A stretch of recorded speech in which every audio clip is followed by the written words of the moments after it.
Urea का स्वदेशी उत्पादन 70 लाख टन बढ़ाने के लिए 6 उर्वरक संयंत्रों का उद्धार किया जा रहा है।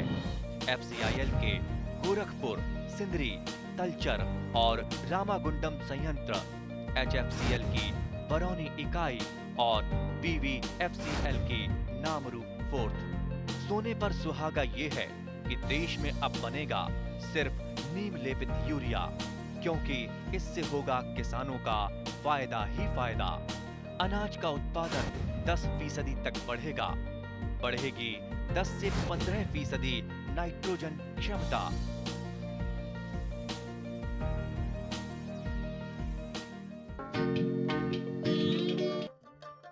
ড্ৰেগন ফ্ৰুট কেকটাছ জাতীয় গছ।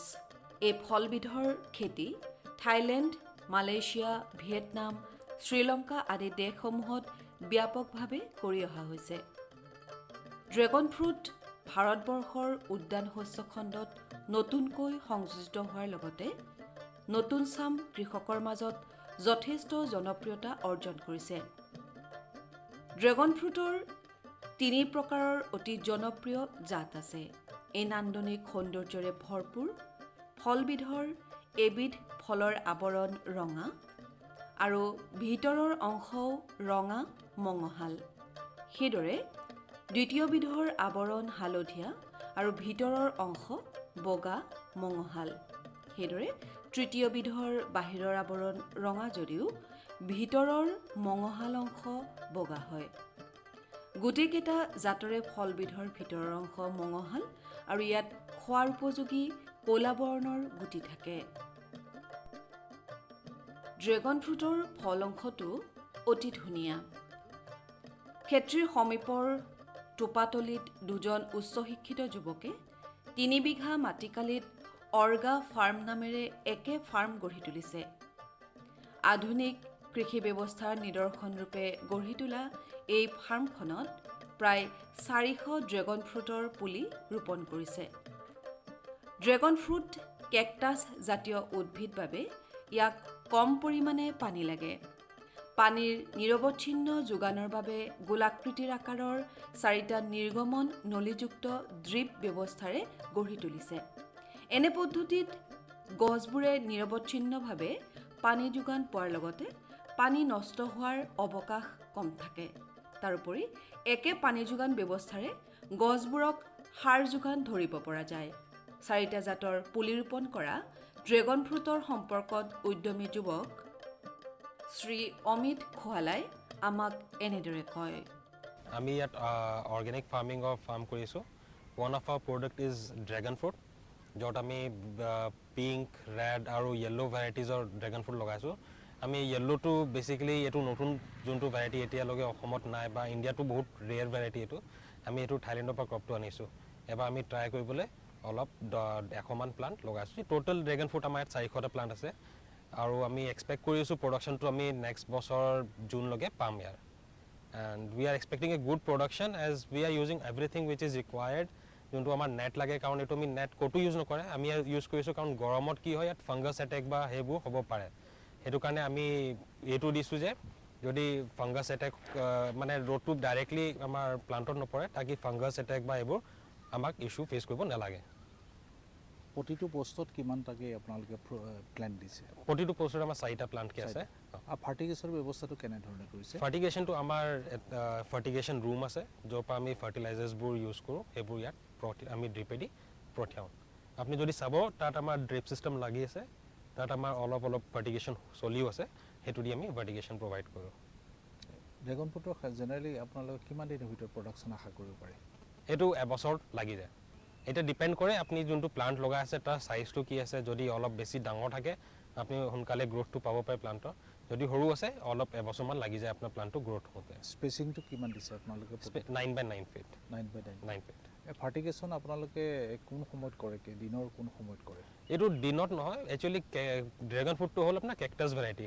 চ' ইয়াত পানী বেছি, আপোনাৰ ফাৰ্টিগেশ্যনটো বেছি দিব নোৱাৰি। আমি উইকলি বা এভৰি আফটাৰ 3 days 4 days তেনেকৈ দিওঁ আমি। ইয়াত বেছি পানী হ'লে প্লাণ্টটো আপোনাৰ বেয়া হ'ব পাৰে। আপোনালোকৰ ইয়াত দেখা পাইছোঁ যে ফাৰ্টিগেশ্যন আপোনালোকে ৰিং ছিষ্টেমত কৰিছে। ইয়াৰ কাৰণটো এডভান্টেজটো কি? এডভান্টেজটো এইটোৱে যে আপোনাৰ যোনকেইটা আমি ফাৰ্টিগেশ্যন দি আছোঁ সেইবোৰ জেগাত পৰিব। যদি আমি আপোনাৰ নৰ্মেল ড্ৰিপ দিওঁ সেইটো সব প্লান্টত নেপাব 4টা প্লান্ট আছে আমাৰ চাৰিফালে সেইটো আমি যদি লাইন দিওঁ তেতিয়া 4 প্লান্ট নেপাব ৰুলিং কৰা কাৰণ ৰিজন সেইটো আছে যে সব প্লান্টে ফাৰ্টিগেশ্যনটো পাওক এইটো কাৰণে সিস্টেমটো বেলেগ ধৰণে ব্যৱহাৰ কৰিছে নেকি তাৰ যেটো ব্যৱস্থাটো কৰিছে কেনে ধৰণে কৰিছে এতিয়া যেনেকৈ আমি ইয়াত যোনটো ইউজ কৰিছোঁ ড্ৰিপ চিষ্টেম এইটো আমি কমপ্লিটলি আণ্ডাৰগ্ৰাউণ্ড কৰিছোঁ যে যদি ইয়াত কিন্তু মেইনটেইন কৰিব লাগে গ্ৰাছ সব কাটি থ'ব লাগে আমি কাটি আছোঁ কাটিং কৰি আছোঁ যদি আমাৰ ড্ৰিপটো আমি বাহিৰতে দিওঁ সেইটো কাৰণে আমাৰ ক্লিনিঙৰ ইছ্যু আহিব পাৰে সেইকাৰণে আমি সব আণ্ডাৰগ্ৰাউণ্ড কৰিলোঁ এইটোত এতিয়া যিমানো আছে সব আমাৰ ফাৰ্টিগেশ্যন ৰুমৰ পৰা ফাৰ্টিলাইজাৰ্ছ আহে ইয়াত প্লাণ্টবোৰ সেইটোত পাই যায় আৰু আপোনালোকে কি মেনেজমেণ্ট প্ৰেক্টিছ কি কৰিব লাগে ড্ৰেগন ফ্ৰুটৰ ক্ষেত্ৰত কি কৰি আছে কেনে ধৰণে কাম কৰি আছে এতিয়া যেনেকৈ পেষ্ট মেনেজমেণ্ট হ'ল আপোনাৰ যদি কিবা পোক লাগিছে বা কিবা লাগিছে সেইটোত আমাক চাব লাগে without using any chemicals and everything if we can remove it আমি যদি অটৰাব পাৰোঁ পোক চোক বা আমি ফাংগাছ এটেক হৈ আছে যদি আমাক কি ব্যৱস্থা কৰিব লাগে এতিয়া আমি যদি নেটটো দিছোঁ আপোনালোকে ফাৰ্টিগেশ্যন যেটো কৰিছে অৰ্গেনিকে কৰি আছে অৰ্গেনিক কৰিছে আপোনাৰ কনচেপ্টটো অৰ্গেনিক কনচেপ্টটো অৰ্গেনিক আৰু কেনে ধৰণে মেনেজমেণ্টৰ ক্ষেত্ৰত কি কৰে আপুনি কৈ আছিলে আমি যেনেকৈ এতিয়া আমাৰ কি আছে আমি ষ্টেণ্ডাৰ্ডাইজ কৰিছোঁ প্ৰচেছটো সব জেগাত আমাৰ মানে আপোনাৰ কি উইকলি কি ৰুটিন আছে কি কৰিব লাগে কেনেকৈ কৰিব লাগে এতিয়া আমাৰ মানুহকেইটাই কাম কৰিছে সিহঁতি বান্ধি আছে ড্ৰেগন ফ্ৰুটবোৰ এইবোৰ আমাৰ মেক শ্যোৰ হ'ব লাগে যেতিয়াও বাঢ়ি গৈ আছে আমাক বান্ধি থ'ব লাগিব মাটিটোৰ তলত লুজ কৰি গৈ থাকিব লাগিব তাৰপিছত আমাক যি গোবৰ বা ভাৰ্মি কম্প'জ ইউজ কৰিব লাগে সেইটো উইকলি বা মান্থলি যি ইউজ কৰিব লাগে সেইটো কৰি থাকিব লাগিব আমি এটা ষ্টেণ্ডাৰ্ডাইজ প্ৰচেছ আছে সেইটো দি আমাৰ ডেইলি এক্টিভিটিছবোৰ চলি থাকে এই ষ্টেণ্ডাৰ্ডাইজ প্ৰচেছটো কোনে ডেভেলপ কৰিছে আপোনালোকৰ আমি কৰিলোঁ কেনে ধৰণে কৰিছে এইটো আমি মানে বহুত ৰিচাৰ্চ কৰিলোঁ এইটো ইউটিউব বা আপোনাৰ বহুত ভিডিঅ' চালোঁ যোন অলৰেডি গ্ৰ' কৰি আছে এতিয়া গুজৰাটত আপোনাৰ বহুত ডাঙৰ ফাৰ্ম আছে ড্ৰেগন ফ্ৰুটত সিহঁতৰ চাইছোঁ প্ৰচেছ কেনেকৈ কৰি আছে কেনেকৈ নাই সেইটো হিচাপে আমি নিজৰ এটা প্ৰচেছ বনাইছে সেইটো আপোনালোকে ধৰক প্ৰথমবাৰ যিহেতু কৰিছে আপোনালোকে সেইটো ছাকচেছ হোৱাৰ আশা কৰিছেনে ছাকচেছ হোৱা আশা কৰিছোঁ এতিয়া আমাৰ প্লান্টছবোৰ গ্ৰ'থ হৈ আছে ভাল গ্ৰ'থ পাইছোঁ আমি যেতিয়া লগাইছিলোঁ একদম যিটো আপোনালোকৰ যিটো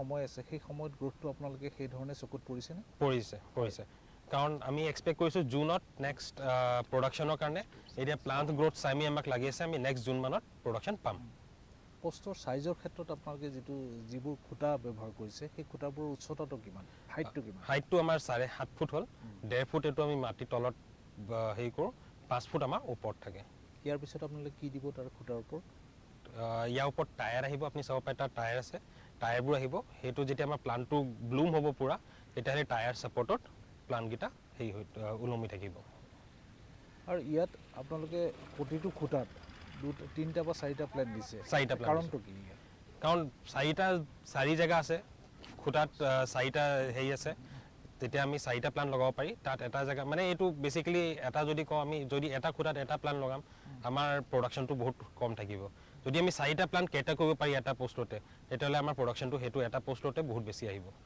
ড্ৰেগন ফ্ৰুটটো যথেষ্ট জনপ্ৰিয় হৈছে বৰ্তমান ইয়াত প্ৰডাকশ্যন কিমান বছৰলৈকে প্ৰডাকশ্যন পাব পাৰি এইটো চলি থাকিব পাৰে কাৰণ যিমান ৰিচাৰ্চ আমি কৈছোঁ যিমান পুৰণা আপোনাৰ প্লান্ট হৈ গৈ থাকে প্ৰডাকশ্যন সিমানে বাঢ়ি গৈ থাকে এতিয়া ফাৰ্ষ্ট প্ৰডাকশ্যন চাইকেলত আমি এক্সপেক্ট কৰিছোঁ 5 kgs ফ্ৰম 1 প্লান্ট চ' এইটো নেক্সট বছৰ আপোনাৰ হ'ব পাৰে 7 kg বা 10 kg পাৰ প্লান্টটো হ'ব পাৰে প্ৰডাকশ্যনটো আপোনালোকে ছেডনেট দিয়াৰ কাৰণটো কি ছেডনেট সেইটো মই ক'লোঁ আপোনাক যেনেকৈ যদি ৰ'দটো ডাইৰেক্ট প্লান্টত পৰে আপোনাৰ গৰমৰ হিচাপে ফাংগাছ এটেক বা এইবোৰ হ'ব পাৰে ছেডনেট দিয়া হৈছে যে সেইটো আমি ৰেজটো কাটি দিওঁ প্লান্টত যিমান ৰেজ লাগে সিমানেই পৰক বেছি পৰিলে আপোনাৰ ফাংগাছ এটেক এইবোৰ হ'ব পাৰে সেইটো কাৰণে আমি ছেডনেটটো দিছোঁ যে ফাংগাছ এটেক এইবোৰ নহয় প্লান্টত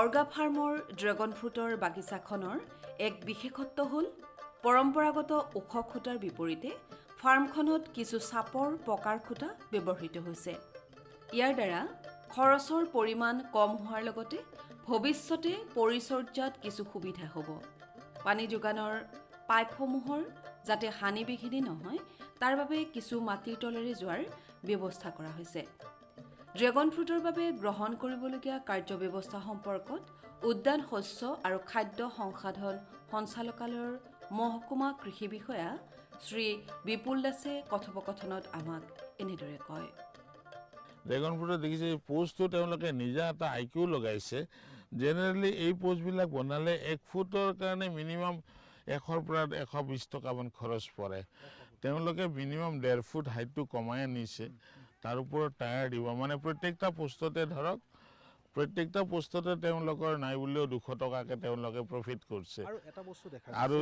1 বিঘা মাটিত মিনিমাম 150টা পোষ্ট থাকে তো 200 টকাকে হ'লেও তেওঁলোকে 30,000 টকা 1 বিঘা মাটিত টেকনলজিটো লগাই তেওঁলোকৰ ইনোভেশনটো লগাই কিন্তু ওপৰ ফালে তেওঁলোকে দেখা গৈছে যে লোহা কিছুমান উলিয়াই থৈছে লোহা উলিয়াই থৈছে এইকাৰণে আপুনি দেখিছে ইয়াত 4ডাল প্লেন দিছে এই প্লেন আই যেতিয়া এইখিনি পাব তেওঁলোকে ওপৰত তাত কিছুমান হেঙিং বেৰিয়াৰ দিব জেনেৰেলি আমাৰ ইয়াত ফ্ৰুটফুল হৈছে চিপ ৰেটত পোৱা টায়াৰটো বহুৱাই দিব 4ডাল প্লেন চাৰিফালে আহি যাব দ্বিতীয়তে তেওঁলোকে আৰু এটা ইনোভেশন কৰিছে জেনেৰেলি আমাৰ যিবিলাক ড্ৰিভ হয় এইটো লাইন সিস্টেমত হয় কিন্তু তেওঁলোকে এটা বস্তু দেখা পাইছে যে মাটিৰ তলেদি কৰিছে তেওঁলোকে মাটিৰ তলেদি এইকাৰণে কৰিছে যে একচুৱেলি যাতে তাত গৰু ছাগলী মানুহে লগাই তাক ব্ৰেক নকৰে এইটো ডিউৰেবিলিটিটো বহুত বাঢ়িব দ্বিতীয় কথা হ'ল যে তেওঁলোকে যিটো ৰাউণ্ড কৰিছে ৰাউণ্ডত কি হয় পিলাৰটোৰ চাৰিওফালে যিখিনি প্লেন্স আছে সেই প্লেন্সখিনি তেওঁলোকে ইউনিফৰ্মলি ৱাটাৰটো পাব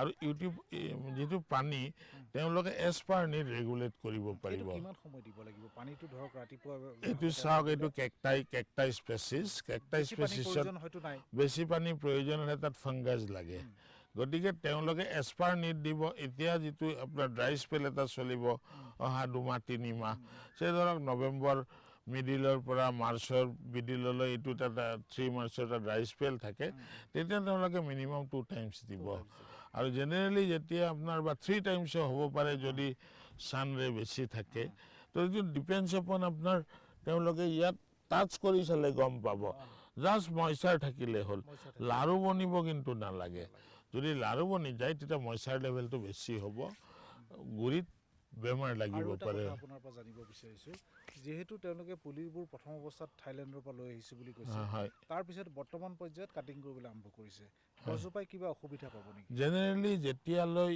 এইটো আপোনাৰ নহয় অসুবিধা নাপায় বৰংশ তেওঁলোকৰ এক্সপেৰিয়েন্সৰ পৰা আপোনাৰ আমাক এক্সপ্লেইন কৰিছে প্লাছ আমাৰ এক্সপেৰিয়েন্সৰ পৰা কৈছে যে বৰংশ তেওঁলোকৰ লাভে হ'ব কিয় যিমান ব্ৰাঞ্চ থাকিব যিমান থাল ঠেঙুলি মিলিব তো তাত নিউট্ৰিশন কম্পিটিশন এটা হ'ব আৰু যেহেতু অৰ্গেনিক তেওঁলোকে they are putting organic fertilizer only গতিকে অৰ্গেনিক ফাৰ্টিলাইজাৰ পুতিছে এটা চিষ্টেমত তো যদি বেছি থাল ঠেঙুলি হয় এইটো স্প্ৰেড কৰিব ফাইনেলি তেওঁলোকৰ যিটো ফল হ'ব ইউনিফৰ্ম ষ্টেণ্ডাৰ্ড ডাঙৰ নহ'ব সৰু হ'ব আৰু আপোনালোকে গম পায় ড্ৰেগন ফ্ৰুটৰ ফ্ৰুটছটো আপোনাৰ পৰা জানিব যিমান ডাঙৰ হয় যেহেতু 4টা পুলি তেওঁলোকে লগাইছে হয় 4টা পুলি প্ৰতিটোৰ পৰা কাটিং কৰিব পৰা যায় নে কোনোবা এটা বা দুটা তাৰ নো প্ৰত্যেকটাৰ পৰা যিটো এক্সট্ৰা ব্ৰাঞ্চ আছে তেওঁলোকে কাটিং কৰিব পাৰে আৰু আমি এই ফাৰ্মখনত দেখিছোঁ দুয়োজনে খুব সুন্দৰকৈ কাটিং কৰি আকৌ নতুন প্লান্টিং মেটেৰিয়েল বনাইছে মানে ধৰক বিক্ৰীও কৰিব পাৰে তেওঁলোকৰ সেইটো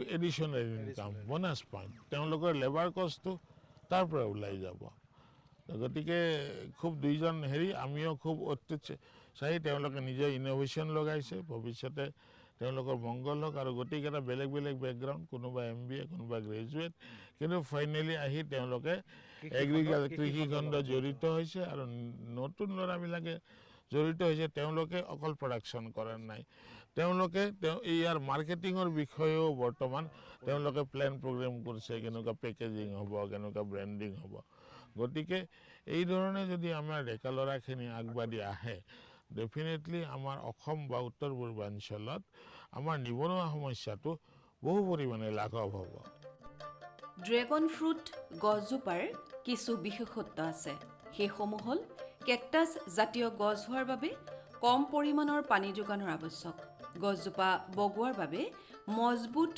ধাৰণক্ষম খুঁটাৰ আৱশ্যক লগতে উদ্যানৰ দিশেৰে বিটাৰ কৰিলে প্ৰথম বছৰৰ পৰাই উৎপাদন পাব পাৰি তাৰোপৰি ড্ৰেগন ফ্ৰুটত মানৱ স্বাস্থ্যৰ বাবে উপকাৰী বিভিন্ন প্ৰকাৰৰ উপাদানেৰে সমৃদ্ধ এই নান্দনিক ফলবিধে তেজত শৰ্কৰাৰ পৰিমাণ নিয়ন্ত্ৰণ কৰাত সহায় কৰে সেইবাবে ই মধুমেহ ৰোগীৰ বাবে অতি উপকাৰী ফল স্বাস্থ্যৰ ওপৰত নিহিত এনে ধনাত্মক গুণৰ বাবে এই ফলবিধে পৃথিৱীৰ সকলো দেশতে জনপ্ৰিয়তা অৰ্জন কৰিবলৈ সক্ষম হৈছে উদ্যোগীসকলৰ প্ৰচেষ্টাত অসমতো এই ড্ৰেগন ফ্ৰুটে নিজস্ব স্থান দখল কৰিবলৈ সক্ষম হৈছে ড্ৰেগন ফ্ৰুটৰ খেতিডৰাত কৃষকসকলে অধিক উৎপাদন পোৱাৰ বাবে পৰাগ সংযোগৰ সময়ত কৃত্ৰিম পোহৰৰ ব্যৱস্থা কৰি দিবা সময় বৃদ্ধি কৰাৰ ব্যৱস্থা কৰে।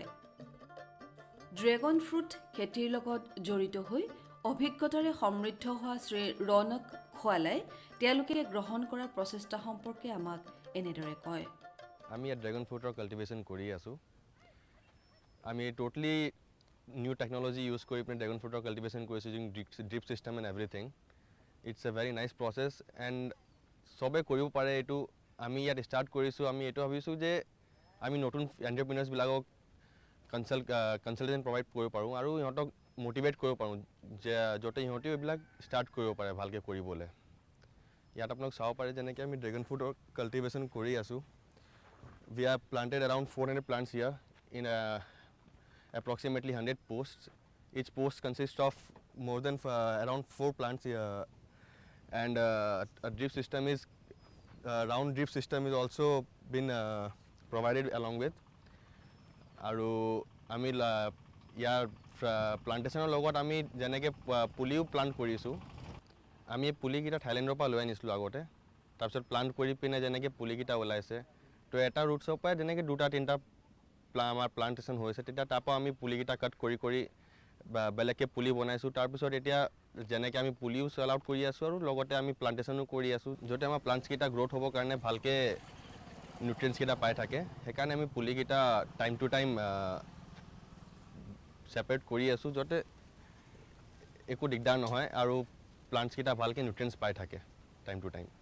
আপোনালোকে প্ৰথমতে যিহেতু পুলি আনি লগাইছিলে, তাৰপিছত এতিয়া আপুনি সেই একে পুলিৰ পৰা কাটিছে, এই গছজোপাই কিবা অসুবিধা পায় নেকি? নহয়, সেইটোৰ পৰা গছজোপা ভালে হয়।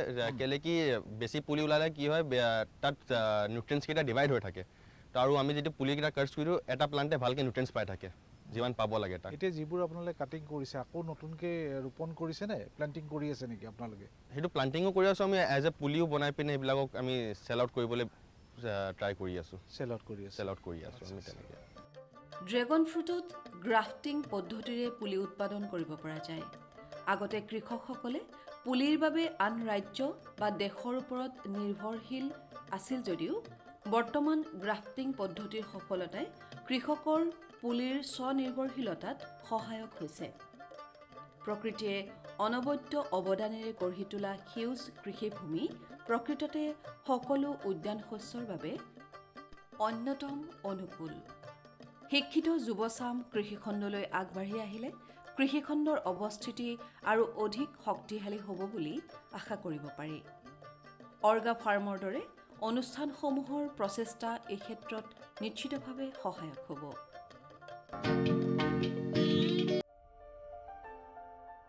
ভাৰত চৰকাৰৰ প্ৰতিটো প্ৰয়াস কৃষকৰ প্ৰগতিত দি আছে এটা নতুন বিশ্বাস।